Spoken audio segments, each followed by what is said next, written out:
কুড়িয়ে পাওয়া 2.5 লাখ টাকা ফেরত দিয়ে সততার অনন্য দৃষ্টান্ত দেখালেন রিকশা চালক রূপচাঁদ সোহেল। বুধবার রাজধানীর নীলক্ষেত এলাকা থেকে কুড়িয়ে পাওয়া ওই টাকা থানায় জমা দেন তিনি। এনটিভিতে এ খবর প্রচার হয়, টাকার মালিক খুঁজে পায় পুলিশ। বৃহস্পতিবার দুপুরে ডিএমপি কমিশনার একেএম শহীদুল হকের উপস্থিতিতে মালিকের হাতে টাকা তুলে দেন রূপচাঁদ। দিদা চৌধুরীর রিপোর্ট। রূপচাঁদ ঢাকায় রিকশা চালান ২৬ বছর ধরে। স্ত্রী ছাড়াও সংসারে এক ছেলে এক মেয়ে। দিনের রোজগার দিনেই ফুরিয়ে যায়। অন্য সব দিনের মতো বুধবারটাও একইভাবে শুরু করেছিলেন রূপচাঁদ। অনেকক্ষণ বসার পরে আমি কই, আল্লাহ আজকে কোনো খেত মিলে না, ব্যাপারটা কি, আজকে রিজিকে কিছু মিলবো না।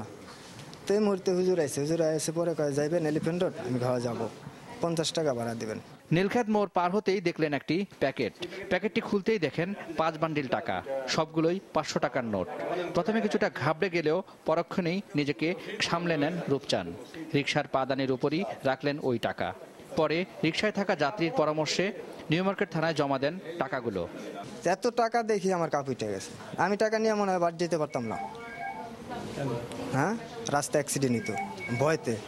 বছরখানেক আগে 35,000 টাকা দামের একটি মোবাইল ফোন কুড়িয়ে পেয়েছিলেন রূপচাঁদ। মালিক খুঁজে সেটিও ফিরিয়ে দিয়েছিলেন তিনি। রূপচাঁদের এই সততায় মুগ্ধ হয়ে টাকার মালিক বাংলাদেশ চেম্বার অফ ইন্ডাস্ট্রিজের সভাপতি শহীদুল ইসলাম হেলাল হারিয়ে যাওয়া টাকা থেকে সবার সামনেই 50,000 তুলে দেন রূপচাঁদের হাতে। এনটিভিতে বলেছে যে অনেক টাকা পাওয়া গেছে, তো আমি একবার আসতে চাই না, কিন্তু ওই রিক্সাওয়ালার কথা শুনে আমি বললাম না, I must come and see the rickshawala. এই জন্য আমি রাতে আসলাম। রূপচাঁদের এই সততা অবাক করেছে খোদ পুলিশকে। তারাও সততার প্রতীকী মূল্য হিসেবে 5,000 টাকা তুলে দেন তার হাতে। এদের কাছে আমাদের কিছু শিক্ষণীয় আছে।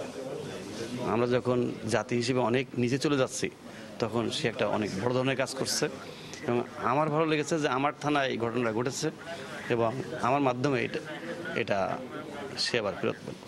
এটুকু আমার ভালো লাগা, আর আমার কোনো কৃতিত্ব এখানে নাই। রূপচাঁদ এই টাকা দিয়ে শরীয়তপুরে তার গ্রামে একটি ঘর তৈরি করবেন বলে জানান।